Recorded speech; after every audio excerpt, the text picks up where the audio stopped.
Hello everyone and welcome to another video. So today I wanted to have a quick discussion on the concept of root locus. And today it's just going to be an introductory discussion because we're going to see that root locus is one of these core fundamental ideas in the study of classical control theory. And as such, we're going to have a lot of dedicated discussions about this down the road in individual videos. But today I just want to merely set the stage of what is the idea of root locus, and let's just get a big picture concept of what the technique is talking about and what we're trying to solve.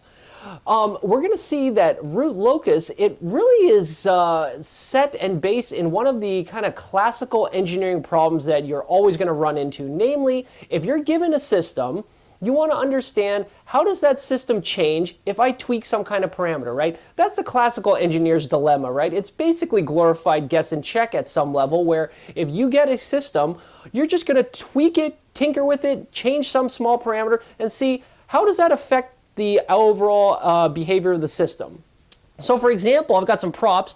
Let's say you've got an aircraft, right? You've got some aircraft configuration like this F-14, and now you want to ask, how does something about this system change if I change some other parameter? So for example, how about let's look at the aircraft like endurance. How long can the aircraft stay in the air? Well, in this configuration, it can probably stay up in the air for a certain amount of time. Now, you might naturally ask yourself, well, what if I change this system in some fashion? For example, let's look at the wing sweep angle. What if I sweep the wings a little bit like that? Now, does that change the endurance? Can I stay in the air longer, shorter? You know, who knows? What if I change this a little bit more, right? I sweep the wings a little more. Now, how did that change? How about if I keep sweeping the wings all the way to, you know, the outward configuration? How does that change the endurance of the aircraft, right? So we're seeing this is one thing you could ask about: how does changing a certain parameter, namely the wing sweep angle, change something about the system, namely the endurance, right? And there's plenty of other examples, right? For example, let's take a look at this. So this is a little car that the kids are working on building, a little RC car. And maybe one of the things we're interested in asking is, how does this thing perform in a turn? What's the stability of the vehicle during a tight turn? Well, you know, here's a certain set of wheels that you could use, and that probably gets you a certain amount of performance. But what if you wanted to change the wheels? You know, I've got actually this other little ground robot that we also made, and it's got these smaller little 3D printed wheels. What if I use those smaller, lighter 3D printed wheels? How does that affect the behavior versus these larger wheels? So now, again, another example of where you can ask, how does changing the size of the wheels change the behavior of the system, right?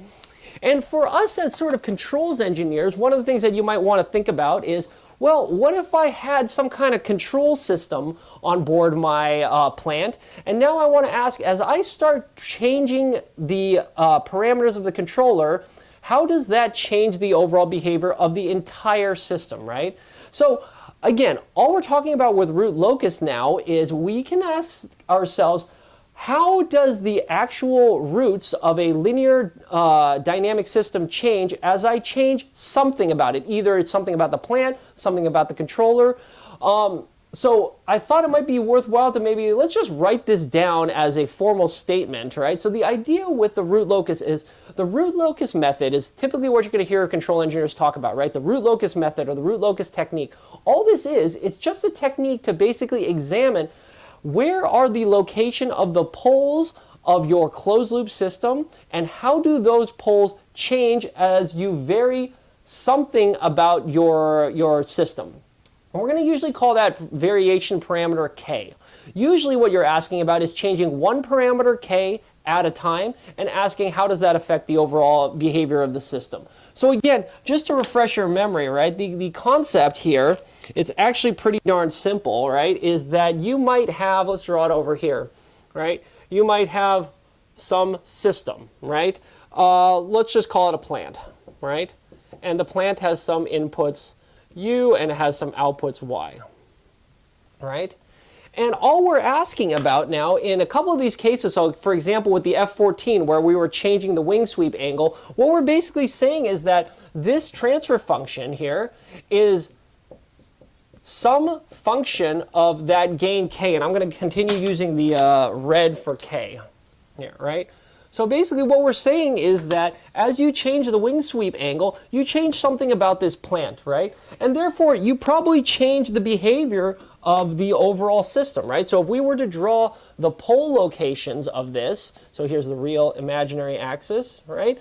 Maybe the open loop system with some value of K, I don't know, maybe you have gain poles, let's just make 2 up. Maybe it looks like this, right? And now, as you start changing this number K, these poles are going to move to potentially different locations, right? All right, and they can start migrating and moving around as you change the wing sweep angle, right? So that's one way you could think about a root locus. So this is like a root locus where the thing that you're varying is something about the plant, right? Another way you might think about this, or another diagram that you might see is, okay, well, maybe you have the plant being fixed. Let's just say the plant is fixed, something like this, right? And now what if you tack on something like a gain out here, and you call this gain K, right? And now you can still ask yourself the exact same question now, is if I start changing this number here, does this change the overall root locations of this overall system, right? And again, I think everyone will realize that in this particular configuration, actually, you're not changing the behavior of the system at all because these two things are in series, right? So this gain K actually has nothing to do with the poles of the overall system, right? But you might start asking yourself more complicated questions like, okay, what if I do something like this now, right? What if I turn this into a classic kind of control architecture like such, right? And now you can ask yourselves, what's the overall behavior of the closed loop system between R and Y, right? And I think everyone remembers from our discussion on block diagram algebra, right, that the overall behavior of this system, if we call this entire thing, let's call it like this. Let's box it up, right? And you call this overall system T of S. So I think everyone will remember that T of S is, what is it? It is K G of S over 1 plus K G of S, right? So everyone sees that, oh, and actually I probably should have left, let me write K in red just so we're all consistent with the K parameter that we're varying, right? So this down here is your characteristic equation of your overall closed loop transfer function T of S, and now we see that that gain K has weaseled its way into the characteristic equation. So by changing this gain K, you again change the behavior of the overall system. Of course, it might not go in this same direction anymore. Now that we have a completely different architecture, maybe these now start moving in this direction, okay? You know, again, I'm kind of making this up because we're not looking for any precise numerical definitions. We're looking for just big picture ideas right now, right? So it might be something like this, right? And actually, maybe what we should do is let me pause here for a second, because this particular architecture that you see here, where, in fact, let me go ahead and erase this little dashed line because I want to make this picture as clean as possible. This is sometimes what's referred to as a kind of the classical architecture for root locus. So really, when most people talk about root locus, what we're talking about is an architecture like this, where you have some plant here, which is fixed, like the aircraft is, the configuration is known, it's set, and all you're doing is you're adding a gain here, a controller. Really, if you look at this picture long enough, this is a pure proportional controller, right? And all you're asking about is if you have this controller K here in this sort of negative feedback configuration, this is what we're usually talking about with root locus. We're asking, how does this overall system behave, right, if you vary this gain K? And again, we're going to look at this in excruciating detail in some subsequent videos, but I do want to pause right here and say this is sort of the classical architecture. When someone says root locus, this is what we're talking about, right? It's this particular architecture where the plant is fixed and all you're changing is this single proportional gain K, which is immediately preceding the plant. And again, you can think about this K here as a controller, right? Or in a more specific definition, I guess we can add the adjective proportional controller, because that's all you're doing, right? Is you are proportionally multiplying the error by this gain K before you use that as a control signal. So this is what we're talking about with root locus. And although this might seem somewhat restrictive, the idea about root locus is it extends to much more complicated architectures, and we're going to see that the frameworks and the tooling we're going to build up around this kind of classical architecture can also be applied to a lot more complicated situations.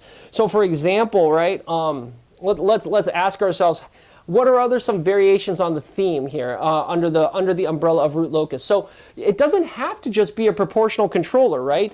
You could have something much more complicated instead of just proportional. Let's make this a more complicated controller. Let me just take off this word proportional. Let's just say we've got some kind of controller. You know, maybe this controller, if we call it C of S, what if this is I don't know, some transfer function? I'm going to make something up. I don't know, 2 over s squared plus 4. And I want to put the k right here. Right? So the k could, oops, sorry. Let me take off that squared. I want it like this. The k could be the coefficient of the s term in this transfer function. And again, the idea is the same, right? All we're asking about with root locus is how does now this system, we no longer have a simple proportional controller. It's no longer that classical architecture for root locus, but we still can ask ourselves, where are the locations of the roots? In other words, we can still ask about root locus here. Where do the roots go if you vary this gain k? So this gain k now is some weird parameter of the transfer of the controller. It's no longer just a pure proportional controller, but we can still ask ourselves, how does the closed loop behavior work? Now it's no longer k, it's this funny C of S thing, right? So I think y'all see what I'm saying, right? This equation is not valid any longer, but k still is going to weasel its way into the closed loop characteristic equation, and therefore it's still going to change and affect the parameters and overall performance and stability of this system, okay? So maybe one more example before we kind of move on is, you know, it doesn't even have to be this simple controller plant architecture, right? You could even add things like, what if you had a feed forward controller? You know, C feed forward. You know, something like this, right? Maybe you have something like this. And then maybe you even have more complicated things, like you maybe have a sensor model in here. H of S. Right? And now let's say maybe you fix the controller is constant, and now I want to ask ourselves, what happens if this sensor is a function of k? What if k is in here? I want to ask myself, how does this overall system behave as the sensor gets more or less sensitive? Again, all we're talking about is just how does some variation of the system affect the overall closed loop system, right? That's all we're talking about at the end of the day with root locus. So really, with this discussion, hopefully we see that the name actually gives this away, right? The idea with root locus, right? This is really talking about, for a linear system, roots, right, are the same thing as poles, right? Locus is the same thing as like position, right? Or location. Right? So root locus is probably this, you know, you can think about this as just pole positions. Where are all the positions of the poles of the closed loop system? How do those move around as you monkey and change this number k?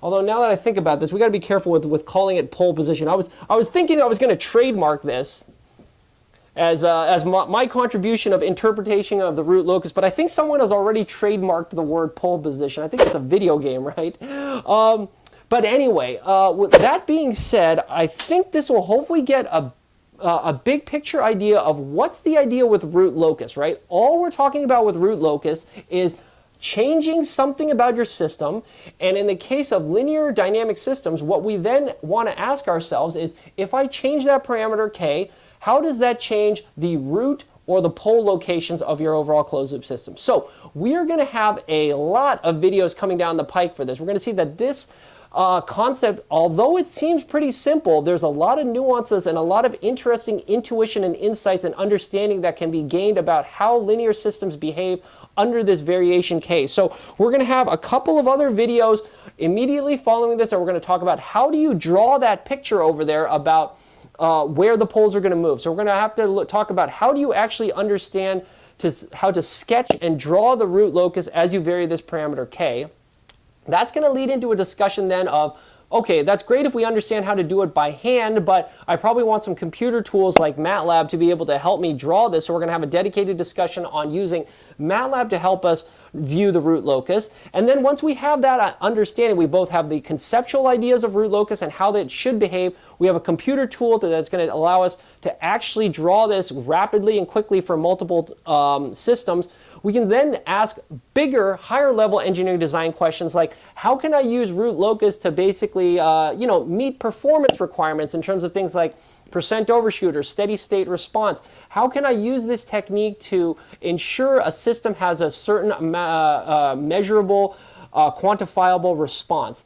And then that is going to allow us to directly synthesize controllers. For example, we're going to look at how can I design a PID controller directly using the root locus technique. So that's our roadmap for the next several lectures. Like I said, today was just a quick introduction on what's the idea of root locus so that we can start delving into these topics in the future. So with that being said, I think this is probably a good spot to leave it. I hope you enjoyed the video, and if so, I hope you'll consider subscribing. Remember, the new videos come out every Monday, so I hope I'll be able to catch you at one of these future discussions and we can all learn something new together. So until next time, I think I'll sign off. Talk to you later. Bye.